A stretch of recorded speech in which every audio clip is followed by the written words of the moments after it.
أعوذ بالله من الشيطان الرجيم بسم الله الرحمن الرحيم بسم الله الرحمن الرحيم السلام عليكم ورحمة الله وبركاته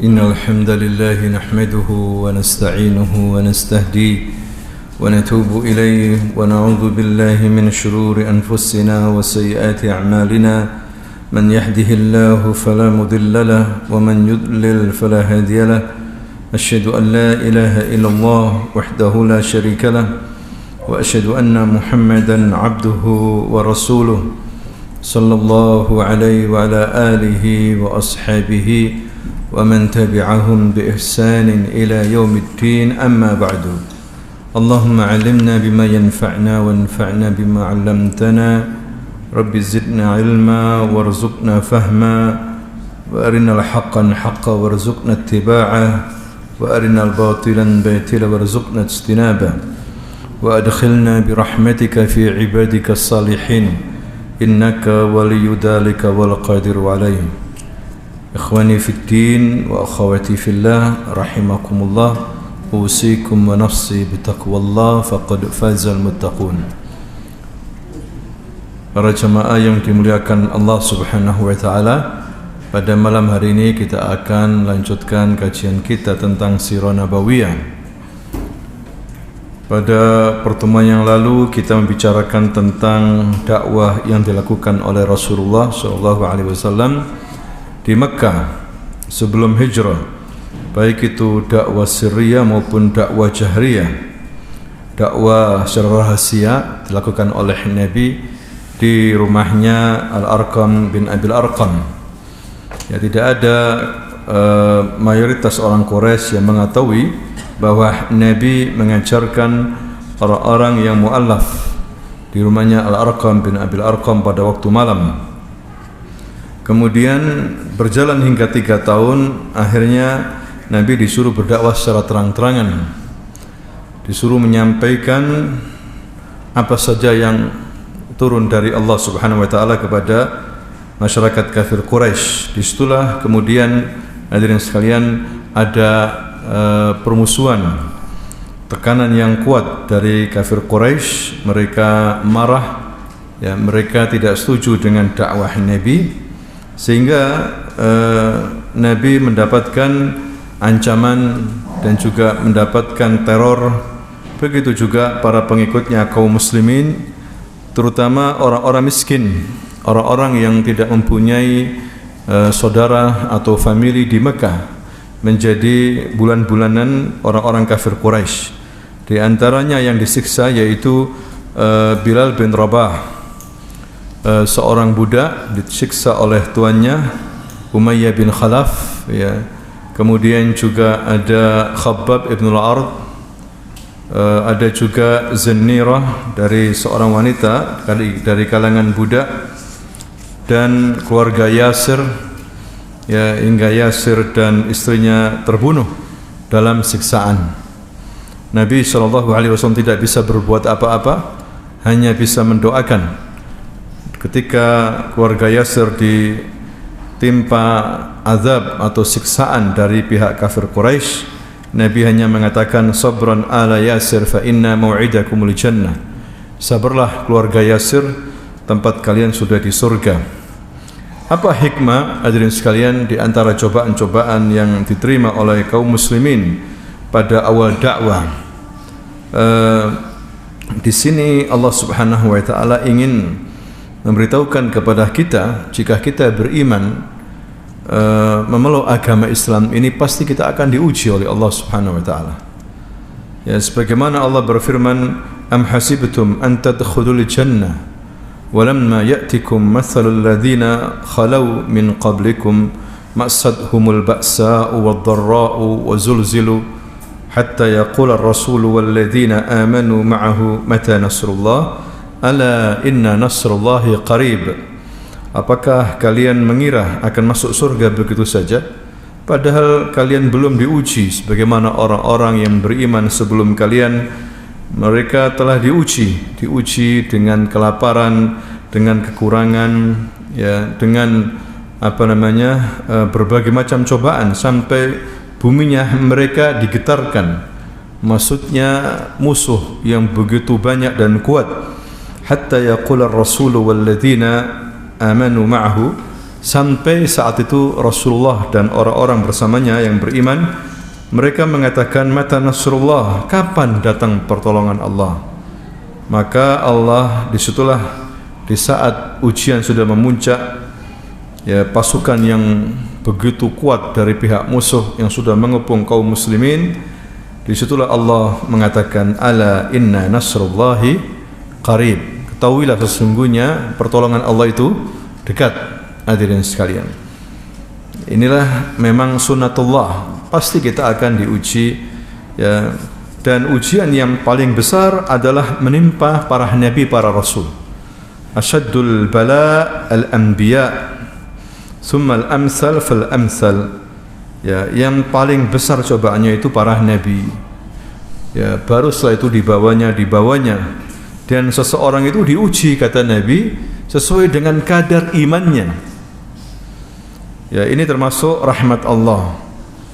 Ya, diuji sesuai dengan kadar imannya. Kalau imannya tinggi, maka cobaannya tinggi. Kalau imannya kurang daripada itu, ya cobaannya kurang daripada itu. Tapi kalau imannya biasa-biasa, cobaannya berat, maka susah orang itu untuk bisa bertahan. Bisa jadi ini termasuk hukuman dari Allah Subhanahu wa taala. Hadirin sekalian. Nah, itulah memang sunnatullah. Dunia ini adalah darul bala, wal akhirah darul jaza. Dunia ini tempatnya ujian. Ya. Sedangkan akhirat tempatnya pembalasan. Kaum muslimin diuji. Ya, diuji dengan makar musuh yang luar biasa. Mereka pagi, petang, tiap hari membuat makar bagaimana menghancurkan umat Islam. Belum lagi musuh yang kita tidak lihat, yaitu setan, ya, musuh yang nyata dari pihak orang kafir, ya, orang-orang liberal, orang-orang sekularis, pluralis, ya. Mereka menyamar sebagai kaum muslimin tapi merusak ajaran umat Islam, merusak pemuda-pemudi umat Islam. Tujuannya ingin merusak, hadirin sekalian, menjauhkan umat Islam dari Al-Quran, dari hadis, dari agamanya. Ya, terus menerus musuh ini membuat fitnah di tengah umat Islam, membuat syubhat-syubhat, ya, termasuk termakan di dalamnya, terfitnah di dalamnya kaum muslimin sendiri. Hadirin sekalian, belum lagi pejabat-pejabat yang qarab, ya, begitu juga pemimpin yang zalim. Ini semuanya ujian. Ya, ujian, terkadang ujian itu ada dua faktor. Yang pertama bisa karena dosa kita, ya, bisa juga Allah ingin mengangkat derajat iman kita. Ya, sebagaimana anak sekolah perlu apa? Ujian supaya bisa naik apa? Kelas. Ya, begitu juga orang beriman diuji agar naik keimanannya, tingkatnya, surganya nanti naik. Hadirin sekalian. Tapi juga ada ujian karena faktor dosa. Ujian di sini musibah karena faktor apa? Dosa. Ya, dan itu banyak menimpa kita, adanya kesulitan ekonomi, adanya kurangnya rezeki, adanya penyakit, ya, adanya macam-macam masalah karena dosa-dosa kita. Dosa-dosa apa? Kita, hadirin sekalian. Kurang syukurnya kita kepada Allah Subhanahu wa taala, ya. Maka kita harus banyak beristighfar, banyak bertaubat kepada Allah. Jika kita bertaubat, Allah senang pada kita. Betul kita dosa, tapi sebaik-baik orang yang berbuat dosa yang cepat apa? Bertaubat kepada Allah Subhanahu wa taala. Allah itu senang, gembira, termasuk sifat Allah gembira. Bahkan lebih gembira Allah melihat hambanya yang bertaubat. Itu begitu gembiranya, melebihi gembiranya ada orang yang kata Nabi menaiki ontahnya dan perbekalannya ada di ontanya itu. Ta'amuhu wa syarabahu wa kullu syai', di ontanya itu. Kemudian dia melintasi padang pasir yang luas sekali. Ya, dia istirahat di bawah pohon, ada pohon itu satu-satunya pohon. Kemudian dia tertidur. Ya, bangun tidur sudah enggak ada itu ontanya. Sudah tidak ada. Ya, dia berusaha untuk mencari ke sana kemari, tidak ada. Yang ada hanya padang pasir. Sehingga dia putus asa. Ini padang pasir di mana kita enggak tahu jalan, saya enggak tahu jalan, lebih baik saya apa? Mati saja. Tidur mati pelan-pelan. Ya, enggak ada. Makanan minumannya enggak ada, dibawa oleh onta itu. Kalau masih ada makanan minum masih bisa bertahan walaupun hanya beberapa waktu. Ini tidak ada sama sekali makanan minumannya, ontanya juga nggak ada. Kalau gitu ya sudah, saya mati aja pelan-pelan, tidur, nanti kelaparan terus kemudian mati. Maka dia mencoba, sudah putus asa, tidur sampai mati. Ya, kemudian tidur lama, lemas dia, bangun tiba-tiba ada ontanya.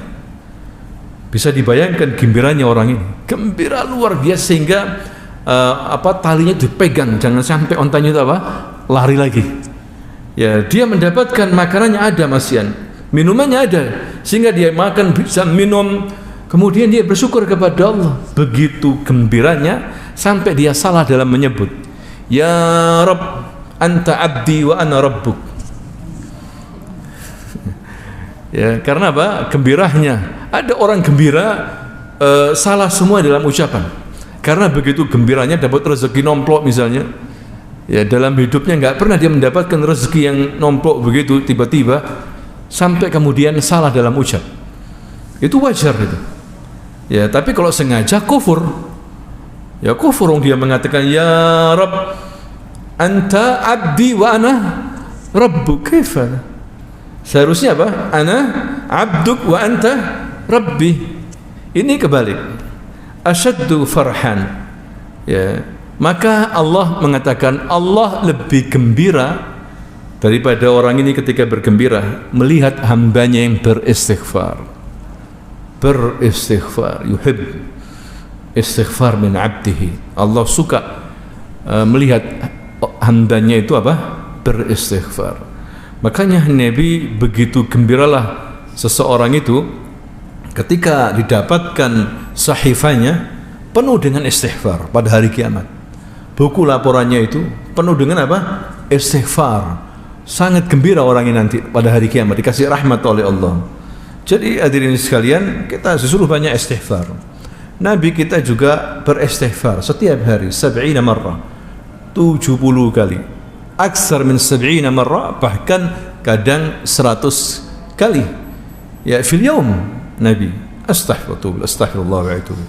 Banyak salah. Makanya ketika kita keluar kamar mandi, kita doa apa? Keluar kamar mandi. Ghufranak ya Rabb, ampunanmu ya Rabb, aku harap. Ampuni aku. Ighfirli. Kenapa? Karena manusia banyak tidak syukur.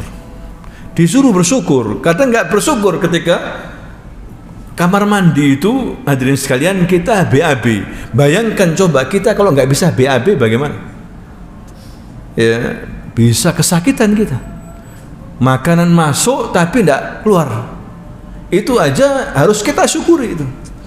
Karena kita kurang bersyukur, maka kita minta ampun. Keluar kamar mandi kita mengucapkan apa? Ghufranak. Yani ighfirli ya Rabb, ighfirli.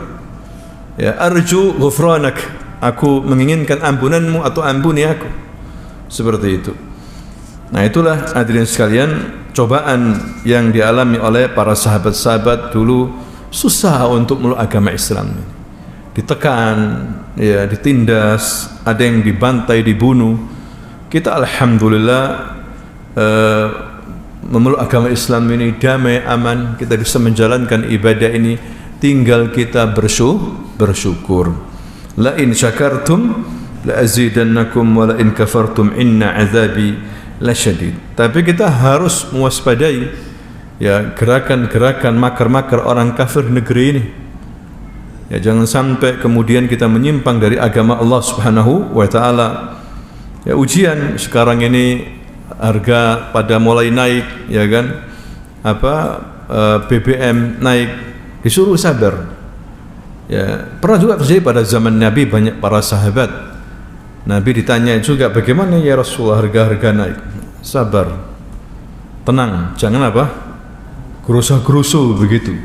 Karena Allah tetap memberikan kalian rezeki masing-masing. Allah sudah menentukan. Jangan khawatir. Ya, jangan sampai harga naik kita nggak sholat misalnya. Harga naik kemudian kita misu-misu misalnya. Bahasa kita ya, kita mencela sana mencela sini. Ya, jangan khawatir. Allah yang membuat rencana ini semuanya.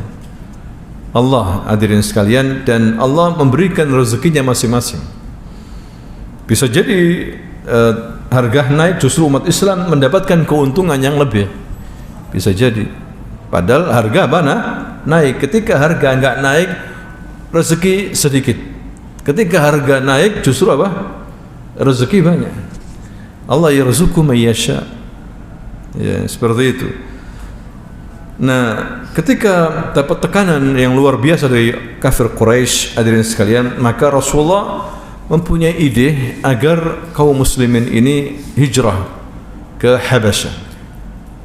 Habasyah itu kalau sekarang negeri Ethiopia, Afrika Tengah ya, Afrika, ya, negeri yang panas. Mau nggak mau harus hijrah, harus melewati lautan, masuk Jeddah. Jeddah ada kapal dari Afrika, ya, sudah orang-orang kafir pun sudah terbiasa berdagang, bersafar. Ya, ke Syam, ke Afrika, ke Ethiopia, ke Habasyah itu sudah biasa. Sehingga kaum muslimin disuruh Rasulullah hijrah ke Habasyah. Kenapa dipilih oleh Habasyah? Karena Rasul mendapatkan informasi bahwa di Habasyah itu dipimpin oleh seorang malik, seorang raja, ya, namanya Askhamah. La yadlimu ahadan, tidak menzalimi siapapun walaupun beda agamanya. Ini raja adil, ya, Nasrani, tapi Nasrani yang baik. La yadlim ahad, tidak menzalimi seorang pun. Maka Nabi menyuruh kaum muslimin yang bisa hijrah, hijrahlah ke sana. Ya, nah, inilah hadirin sekalian, hijrah, lari dari tekanan untuk mempertahankan agama, mempertahankan akidah. Ini hijrah yang disyariatkan. Kalau di kampung itu, di negeri tidak bisa menerapkan Islam, syiar Islam, salat jamaah, masjid, apalagi puasa, bahkan mendapatkan tekanan, hijrah, wajib hijrah, wajib. Bukankah bumi Allah itu luas? Kata Allah SWT, kamu hijrah, ya, ke tempat yang lebih aman. Jangan sampai kamu menjual agamamu, ya, menjadi murtad atau menyimpang. Dan itulah yang dilakukan oleh para sahabat, hadirin sekalian, hijrah ke mana itu? Ke Habasyah. Ya, memang tidak banyak waktu itu yang hijrah, laki-laki 11 orang dan perempuan 4 orang. Ya, termasuk yang hijrah adalah Utsman bin Maz'un, yaitu sebagai pemimpin, ya, rombongan, saudara sepupuan Nabi, saudara sesusuan Nabi maksudnya. Kemudian ada Utsman bin Affan, menantunya Nabi bersama istrinya Ruqayyah, yakni putrinya Nabi Ruqayyah. Ya, bayangkan Ruqayyah putrinya hijrah ke Habasyah bersama suaminya. Itu dilepas oleh Khadijah, ya, dengan rasa kesedihan, terpaksa harus hijrah, hadirin sekalian, ke Afrika, ke negeri yang mereka tidak tahu apakah itu negeri baik atau mereka tidak tahu. Seseorang ketika hijrah ke suatu tempat terasing, ghuraba, tidak tahu negeri ini gimana, ya kan? Tidak mudah. Makanya orang yang terusir ini disamakan dengan pembunuhan. Mengusir seseorang dari kampungnya disamakan pembunuhan. Hadirin sekalian, ini kezaliman. Diusir dari kampungnya. Seperti Nabi diusir, harus nanti kemana? Ke Madinah. Ya, ini disamakan dengan pembunuhan. Bagaimana dia tinggal di situ, lahir di situ, kemudian orang situ mengatakan kamu harus pergi atau kita bunuh. Ya, seperti itu. Itu yang dialami oleh Nabi, termasuk di antara juga Ummu Salamah dan Abu Salamah, ya, hijrah ke mana? Habasyah. Sebagaimana Ummu Salamah waktu itu belum menjadi istri Nabi, menjadi istri Abu Salamah menceritakan, lamma daqat alaina Makkah, ketika kita sudah merasa sempit, ditekan sama orang-orang Makkah, wa'udhi ashabu Nabi wa'udhi ashabu Rasulullah sallallahu alaihi wasallam, dan sahabat-sahabat Nabi disakiti, wa futinu, dan difitnah, wa ra'au ma yusibuhum min al-bala' wal fitnah fi dinihim, wa anna Rasulullah sallallahu alaihi wasallam la yastati' daf'a dzalika anhum, dan Rasulullah tidak bisa membela mereka. Wa kana Rasulullah sallallahu alaihi wasallam fi man'atin min qaumihi wa ammihi, apalagi Rasulullah juga dilarang ya oleh masyarakat Quraisy untuk berdakwah, dan pamannya juga ditekan. Maka Nabi mengatakan, inna bi ardil habasya malikan 'aziman la yatlimu ahada, wahai para sahabat, datanglah kalian ke sana, hijrahlah, karena di sana ada seorang raja yang agung, yang kuat, ya, dan tidak menzalimi seorang pun kalau dia sudah memberikan suaka. Fa'alhiqu bi baladihi, pergilah ke negerinya sana, hatta yaj'alallahu lakum farajan wa makhraja mimma antum fih, sampai Allah akan memberikan kemenangan, jalan keluar kepada kalian. Nah, itulah kemudian mereka hijrah. Hadirin sekalian, sempat orang Quraisy mau menyusul tapi gagal. Mereka sudah naik perahu, sudah sampai di tengah lautan. Ya. Tapi pada hijrah pertama ini tidak lama, hanya berjalan 2 bulan. Ya, dari mulai Dzulhijjah, kemudian pada Syawal mereka balik. Ya, kenapa mereka balik? Karena mereka mendengar isu, kabar bahwasanya orang Quraisy sujud kepada Allah, banyak yang masuk Islam. Akhirnya sudah mereka balik. Nah, ketika sampai di Jeddah, mereka mendengar bahwa itu isu hoax, isu tidak benar. Berarti hoax itu sudah ada sejak zaman dulu. Ya, isu tidak benar. Akhirnya sebagian mereka balik ke Habasyah, sebagian mereka mau nggak mau harus ya masuk Mekah, seperti Utsman bin Affan dan istrinya, dan beberapa sahabat yang lainnya masuk Mekah lagi dan menerima siksaan-siksaan lagi. Ya, itu yang terjadi, hadirin sekalian, pada hijrah yang pertama. Ya. Jadi di sini hijrah ini ada 2 hukum. Yang pertama wajib, ya, memang kalau tidak bisa sholat, tidak bisa menampakkan agama, mau nggak mau harus hijrah. Kemudian yang kedua sunnah. Sunnah di sini orang yang hidup dalam tekanan, dia mampu untuk tampil menjalankan Islam. Dia mampu, ya. Maka ini sunnah, tidak wajib. Kecuali kalau dia tidak mampu. Makanya di sini Nabi, hadirin sekalian, secara umum kalau tidak ada alasan syar'i, tidak seharusnya seorang tinggal di negeri kafir. Yang mayoritas kebanyakan kafir. Bahkan Nabi mengatakan, aku berlepas diri dari orang-orang yang tinggal di punggung-punggungnya orang kafir. Berlepas diri. Kalau terjadi sesuatu, ya, tidak bertanggung jawab Nabi. Ya, kecuali dia mensyiarkan Islam. Di situ ada masjid, ada pendidikan Islam, dan dia tidak mengikuti acara-acara orang kafir. Karena di negeri kafir, hadirin sekalian, semuanya halal. Semuanya halal. Yang haram jadi halal. Zina di jalan-jalan, ya, telanjang mereka. Ya, kadang-kadang tiba-tiba rombongan telanjang, bayangkan. Laki perempuan telanjang, mereka biasa sudah itu. Khamar di mana-mana sudah biasa. Jadi kalau umat Islam melihat ngenes gitu hati, ya. Kalau bahasa kita kok tiap hari seperti ini? Ya, itu kalau imannya lemah akan terbiasa melihat seperti itu. Sehingga ya sama saja akhirnya. Hadirin, ini yang dimaksudkan oleh Nabi, tidak ada dakwah sama sekali. Bahkan ada karena kelamaan tinggal di negeri kafir, setuju pokoknya orang kafir itu baik semuanya sudah. Ketika datang ke negeri umat Islam dia nggak senang. Ya, ini negeri umat Islam ini begini, kalah dengan orang kafir, membanggakan orang kafir. Nah, ini bahaya. Dan itu banyak teman-teman kita seperti itu. Ya. Kalau dalam hal ilmu duniawi, dalam hal tertib dan sebagainya mungkin, ya. Tapi kalau dalam semuanya tidak, apalagi iman, Islam tidak bisa, hadirin sekalian. Bahkan di negeri kafir itu azan tidak boleh keluar, ya, azan di dalam masjid. Kalau keluar maka digembok langsung masjid itu, langsung dikasih polisi lain, ya. Kecuali ada masjid yang ditentukan oleh pemerintah sana itu sebagai untuk sebagai untuk tourism saja, ya, untuk formalitas saja biasanya. Masjid-masjid yang lain tidak boleh, kedengaran tetangga tidak boleh, harus ada kedap suaranya itu masjid. Di dalam sudah tidak bisa apa-apa.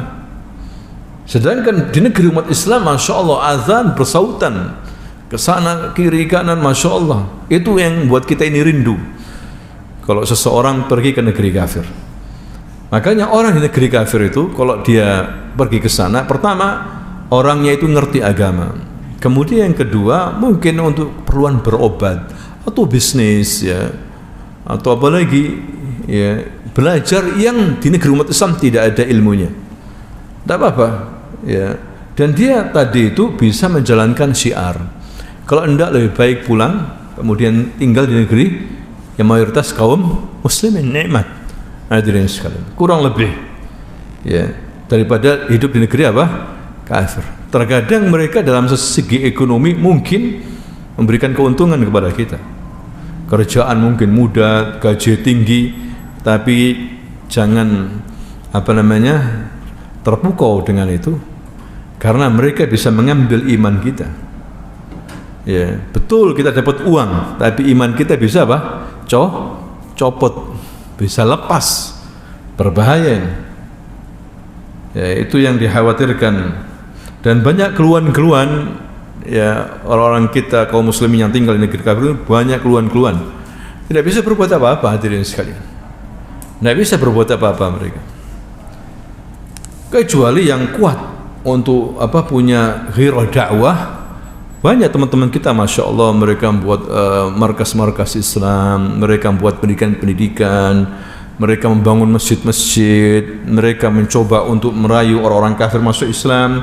Ini bagus ini, sehingga banyak sekarang juga di negeri barat kaum muslimin dan bertambah banter dakwanya, ya, syiarnya, karena orang kafir tidak tahu apa-apa, mereka ini kosong. Diajak diskusi masuk Islam, mereka kosong, nggak ada apa-apa. Dibuat begitu memang, kerja habis kerja, khamr, zina, kerja lagi, seperti itu, kal hayawan, seperti hewan. Ketika dikenalkan dengan Islam, mereka sadar, oh, Islam itu begini, sehingga begitu banyak orang kafir yang masuk Islam. Kalau untuk kepentingan seperti ini bagus. Makanya disiapkan orang yang kesana itu punya misi, ya, misi menyebarkan agama Islam, tahu bahasanya mereka, ya, bisa berdakwah. Nah, itulah hadirin sekalian tentang masalah hijrah. Kemudian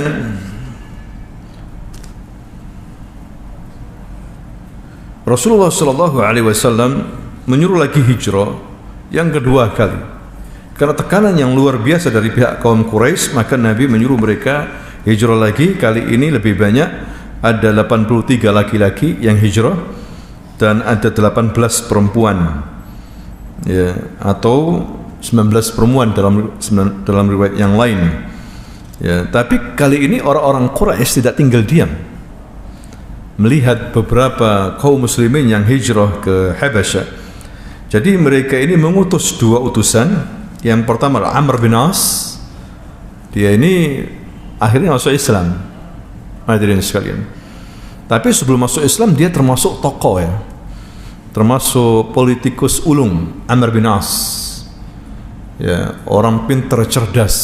Makanya ketika masuk Islam, Nabi tahu ini orang pintar, ya, dijadikan komandan, dan kelak dia akan menaklukkan Mesir dan menjadi gubernur Mesir. Amr bin As, Ya. Familinya Utsman ibn Affan, ya, dari keturunan orang kaya memang dan pintar. Kemudian yang kedua adalah mengutus Abdullah bin Abi Umayyah. Dua orang ini diutus untuk menemui Raja Najasyi, komplain. Ya, pintar mereka ini membawa hadiah begitu banyak.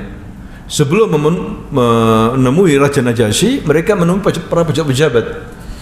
Pejabat-pejabatnya banyak yang korup juga. Ya, dikasih hadiah.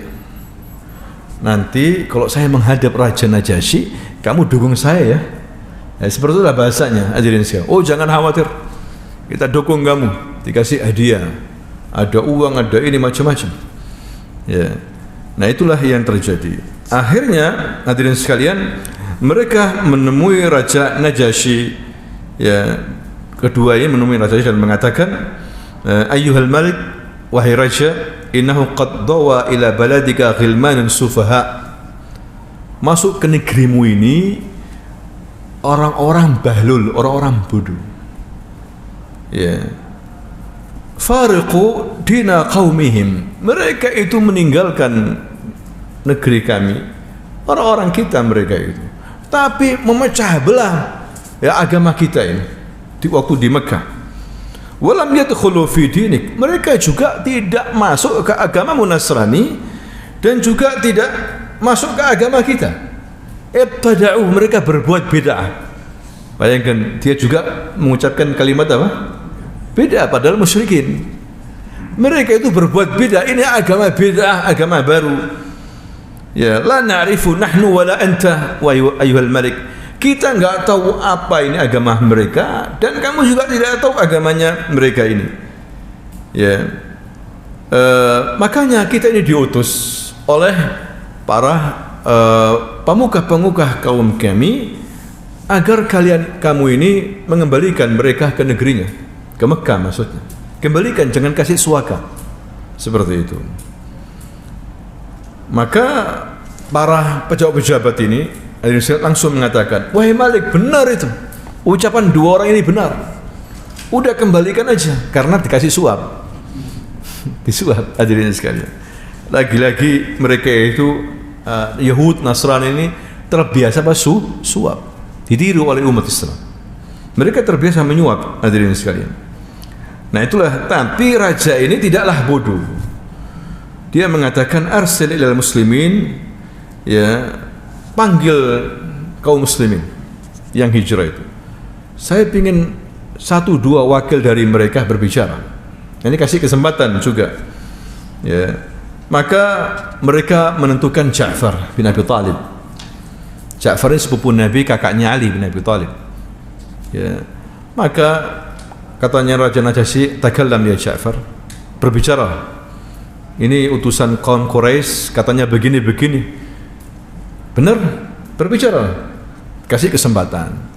Maka Ja'far kemudian mengatakan, ayyuhal malik, wahai raja, kunna qauman ahli jahiliyah. Kita ini kaum jahiliyah dulu. Ya, na'budu asnam, kita menyembah berhala, wa na'kul maitah, kita ini makan bangkai, wa na'til fawahish, kita berbuat hal-hal yang tidak baik, zina dan sebagainya.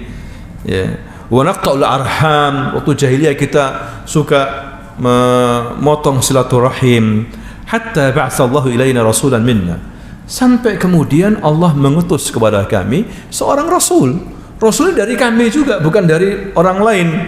Na'rifu nasabah, kita tahu nasabnya dia, wa sidqahu, dan kejujurannya dia, wa amanatahu, dia ini amanatnya luar biasa, wa afahu, dan sucinya dia ini. Fada'ana ila Allah linuwahhidahu wa na'budah, maka dia memanggil kita untuk menyembah Allah, mentauhidkannya. Wa nakhla ma kunna na'bud nahnu wa aba'una min dunihi minal hijara, dan menyuruh kita untuk meninggalkan yang dulu kita sembah itu dari batu-batu ini. Ya. Maka luar biasa ini dengar oleh Malik Habasyah ini. Kemudian katanya Malik, raja ini, madza qala an-Najasyi lamma sami'a kalam Ja'far bin Abi Thalib? Dia mengatakan apa, hadirin sekalian? In in hadha walladhi ja'a bi Isa yakhruj min mishkatin wahidah intaliqa wallahi la usallimuhum ilaikuma abadan. Langsung dia percaya dengan Ja'far ini dan mengatakan, sesungguhnya apa yang kamu bawa dengan apa yang dibawa oleh Nabi Isa min miskatin wahida, dari kayu yang wangi, satu kayu. Ini sama ajarannya, tidak ada yang beda yang dibawa oleh Nabi Isa dan juga dari Nabi Muhammad sallallahu alaihi wasallam. Maka raja ini Habasha mengusir dua orang ini, hadirin sekalian, agar pulang ke Mekah, ya. Tapi Amr bin As bukanlah orang bodoh. Dia keluar, besoknya dia kasak-kusuk lagi. Ya, utusan ini orang politikus begitu, suka kasak-kusuk, ya.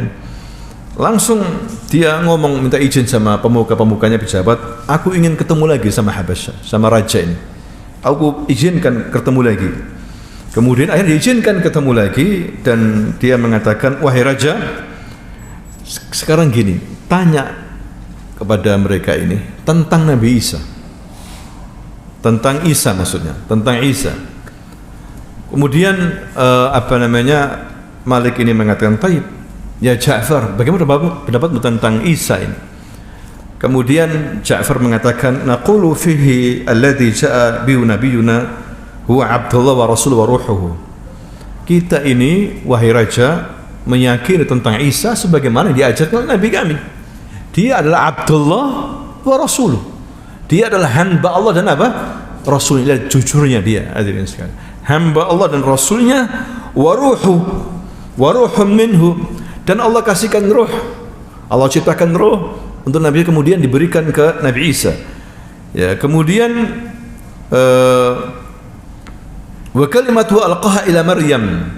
Begitu juga ruh ini kemudian diberikan kepada Maryam, di perutnya Maryam, ya, seorang perawan yang suci. Itu dikatakan oleh Najasyi. Kemudian raja mengatakan, apakah ada sesuatu yang diberikan oleh kalian, sesuatu misalnya apa begitu bacaan? Iya, kata Ja'far. Maka Ja'far membaca surah Maryam.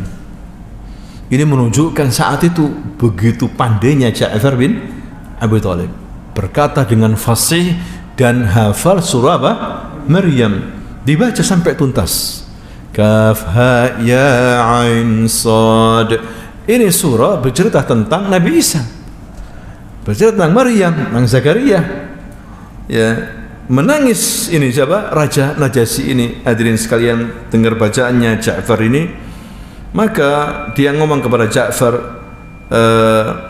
apa yang ada pada Isa dengan nabimu ini, ya, tidak tidak menyelisih dia mengambil ud itu kayu, persis sama, ya, ajarannya ini. Maka kemudian diusir Amr bin As ini agar kembali ke Mekah, dan seluruh hadiah-hadiah disuruh kembalikan. Tidak butuh hadiah-hadiah, suruh kembalikan. Sehingga keduanya ini gagal dalam bernegosiasi dengan Raja Habasyah. Kaum muslimin mendapatkan jaminan aman. Bahkan dia mengatakan kepada warganya, tidak boleh mengganggu kaum muslimin. Kalau mengganggu akan dikasih denda. Ya, didendah begitu kalau mengganggu. Di sini menunjukkan perkataan Nabi itu bisa dipercaya. Nabi mengatakan apa? Pergilah kalian, hijrahlah kalian ke Habasyah, li'anna hunaka malik, karena di sana ada seorang raja azim, la yadlimu ahada indahu, tidak mendalimi seorang pun kalau kamu datang ke sana di sisinya, dikasih aman, suaka.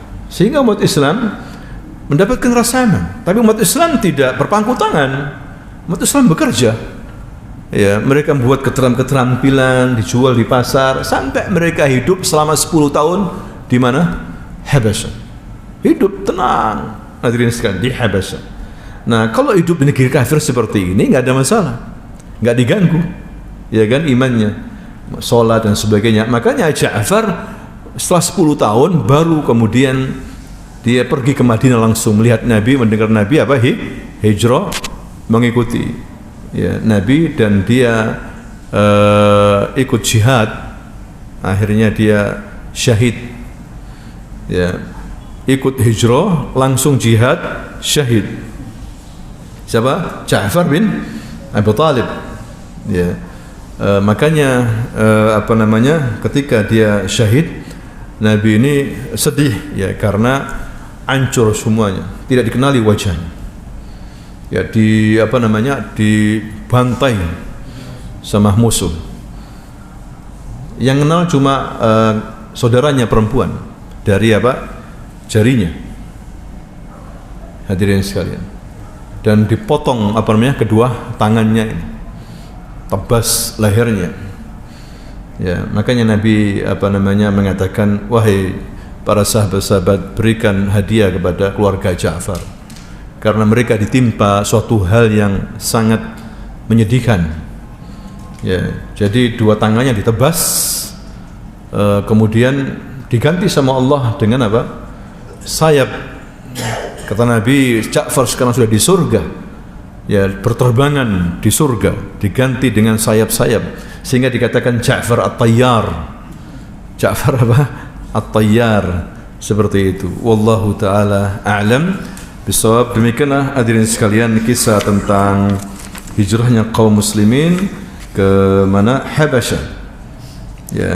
Tapi ada hikmah di balik itu semuanya.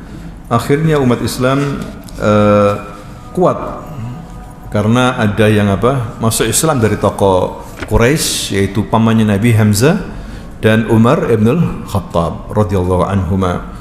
Subhanakallahumma wa bihamdika asyhadu an la ilaha illa anta astaghfiruka wa atubu ilaik. Assalamualaikum warahmatullahi wabarakatuh.